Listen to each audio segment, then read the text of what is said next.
as an engineer that can't draw, what have I learned at Imagineering? The primary thing I learned is that Disney's an entertainment company. It's not an engineering company. As an engineer, we go to school and we're taught form follows function, be very efficient, be very logical. That's the best way to, pick the best way to do things. In fact, the best way to do things at Walt Disney Imagineering is not necessarily the most efficient engineering thing. Frankly, it can be a difficult place for some engineers to work with because they're just, that's not the way an engineer is taught to work. So there's this sort of dichotomy. And let me give you one example. We were designing across the street, soaring over California for Disney's California Adventure. And we had an issue. If you've been on the ride, we have really 3 ride systems in each theater, and they all fly up into the dome, and the ones on the outside are canted at about 10 degrees, so they get closer as you go forward. And the way these operate is up in the air, about 15 feet over your head, there's a pair of rails for each of these ride systems, and this wheeled vehicle travels back and forth on these rails. But those rails have to be supported, and they have to be supported in 3 places, in the back and in the front and in the middle.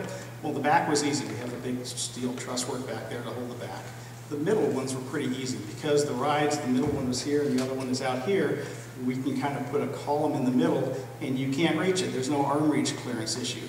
But the one in the front is too close. The rails get closer together, and we had an issue of getting too close and having someone reach out and grab this column. So we had a meeting with the team, a lot of creative folks, and our show producer, and we said, how are we going to solve that problem? I said, well, it's really easy. We're just going to put a panel on the side of the seat row so somebody can't stick their arm out. Cheap, simple, easy, let's move on. Well, it would kind of block the sight lines, and we want this open feeling. I said, okay, we'll make it out of a screen or a mesh or something that you can see through. Well, it still doesn't give you that open feeling like you were flying. Isn't there anything else we can do? And I'm getting a little frustrated at this point. I kind of put my hands up here. So I know, I guess the only thing we could do would be to build a truss over the whole thing and hang the ends.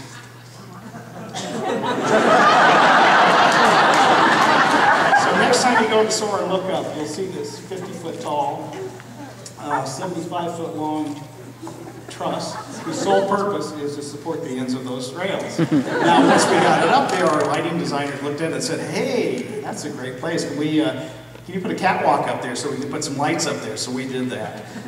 Obviously, that's not the most efficient engineering solution. Put a column right there, but we don't have that. The other thing I've learned is that being an engineer, as in any profession, we have a certain jargon. How we communicate with other engineers, and it's quite foreign, just as a doctor would have a jargon that I wouldn't understand.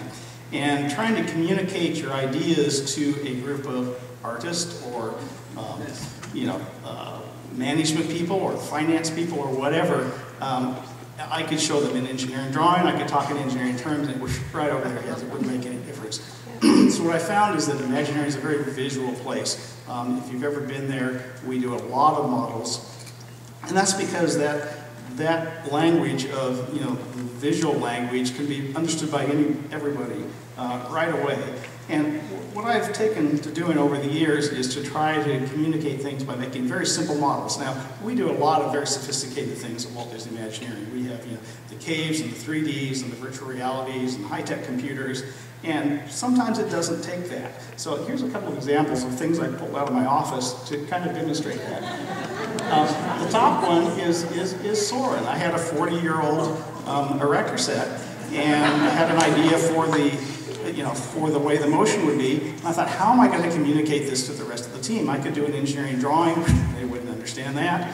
I can't draw a picture, so that doesn't work.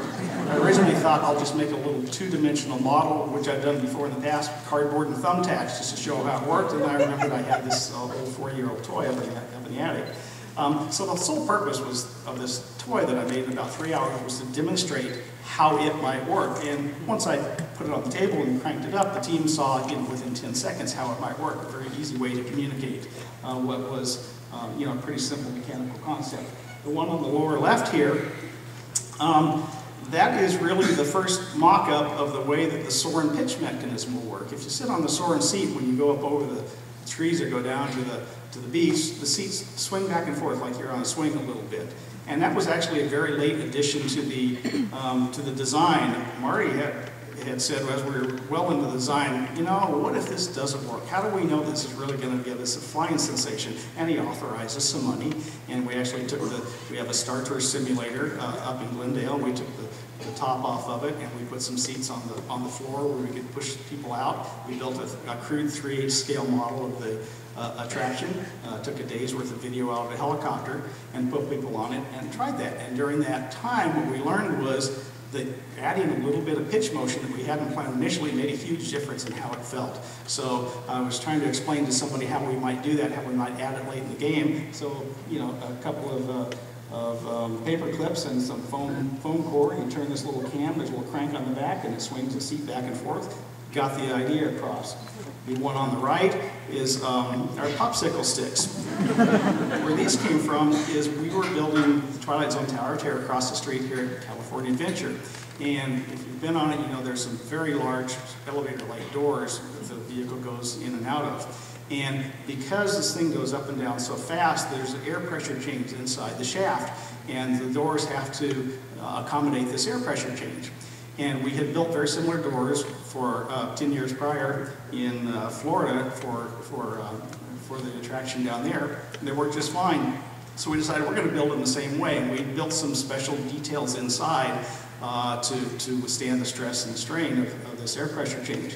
When we first put the first 60 panels up over here across the street and we started running high speeds and doing the drops, notice these doors, they look like the Haunted Mansion. They were breathing in and out. Something is wrong. These are the identical doors that we have in Florida. What's going on? We found out the people that built the door took our drawings and said, oh, we know how to build elevator doors. This is way too complicated. And so the internals were not the same way. They allowed the two sides to slip relative to one another. So we had a meeting with their financial people because we're impressed with, hey, we need you to build us new doors the proper way. And they said, well, it couldn't make that much difference. So in this meeting before we left in the morning, I took some popsicle sticks and I made two of them. These two are stacked on top of each other and they're glued together. And I put two others next to it. They're not glued together, but they could slip a little bit. And I told them to push their thumb down in the middle of that thing, and the ones that were not glued together, they could push them all the way to the table. I said, well, try the other one.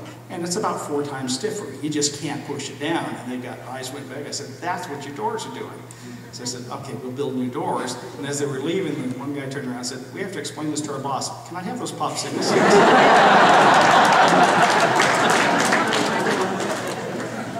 So, visual to communicate, very powerful way to do that. It doesn't always have to be sophisticated or high-tech or very expensive. One of the last things here, Marty asked me if we were, to talk about what inspires us. And the answer for me is easy. It's you folks that inspire me.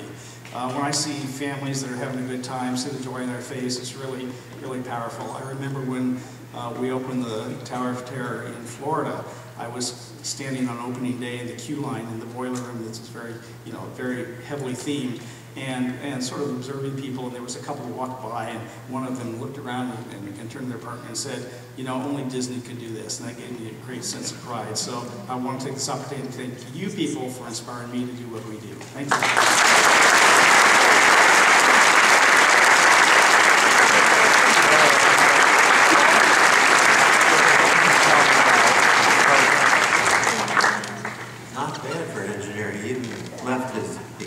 Laser pointer. I think you're going to get that back, Mark? Our next presenter is Susan Dane, Principal Production Designer and Artist. And I think when we first started doing these creative panels 6 or 7 years ago, I think I had about 3 sentences to describe Susan's accomplishments. Now look at, I got this whole thing here. So quite a bit of advancement and wonderful work. As Principal Production Designer and Artist at Imagineering, Susan most recently was responsible for the art direction and production design of the new Star Tours, the Adventure Continues attraction at Disneyland Resort and Disneyland's Hollywood Studios at Walt Disney World. She was instrumental in working with the different disciplines to help deliver the overall creative intent for the show. Susan specializes in creating unusual and unique high-end paints, processes, and finishes for attractions, buildings, and underwater environments like the coral and the submarine voyage in our Disney parks throughout the world. She's always on the lookout for unusual materials to use in traditional media, as well as adapting common materials in unique ways to create the kind of places and effects that make Disney parks singularly spectacular places. She often works with specialists in chemistry and paint to invent reflective colors and color-shifting finishes that include paints, glazes, and glass. She was awarded the Innovation Award from Walt Disney Imagineering in 2007 for her invention of an environmentally friendly glass finish. That's the coral in the submarine lagoon for Finding Nemo submarine voyage.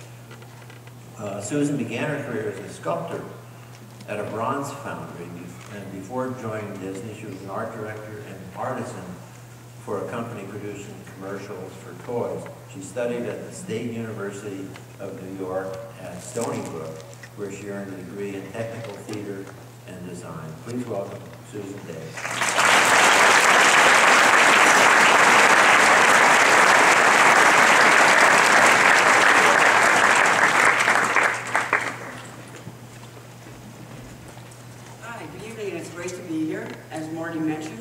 My name is Susan, and I'm going to be talking a little bit about my history and also what I do in Imagineering. So, right now I talk about my history. I didn't really have parents that took a lot of pictures, so you're going to look at that.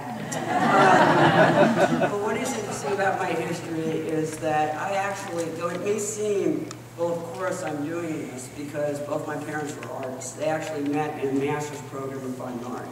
And what's interesting is that that was the last thing that I wanted to do. If you have an art children, fine artists as parents, you want to study science. So that really was the direction when I was younger that I was interested in going.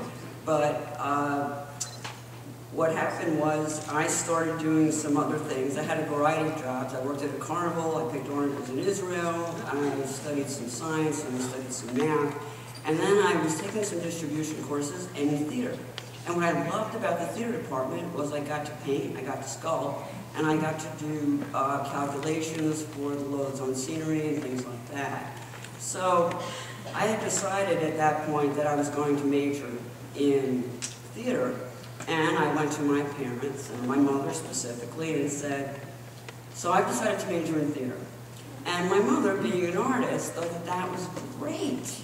And she had a friend sitting next to her and saying, she'll never be able to support herself. My mother's like, no, that's great. So, a year later, my brother comes to my mother and says, I've decided to study law. And I got into Harvard. And my mother said, really? You have to do that? Does it have to be there? So, you wind up with all kinds of strange people in the world, and I'm one of them. So I'm going to talk a little bit about, I am a production designer at Disney, at Imagineering, which I'm very proud to be, and work with these wonderful people that you've already heard from, and many more. I've had the opportunity to work with Scott extensively on Star Tours and the monorail, and I do specialize in unusual paint finishes and innovating things that are based on stuff you already know about, but putting together in different ways to give you different looks. So that's what I'm going to be focusing on right now. So, however, my first job at Disney was as a painter, and this was the first project I ever did. It was a 180-foot mural that I did in 2 weeks. That was for the Land Pavilion, and it was art directed by Rolly Crump, who wanted this impressionist painting that wasn't designed ahead of time, just go. So,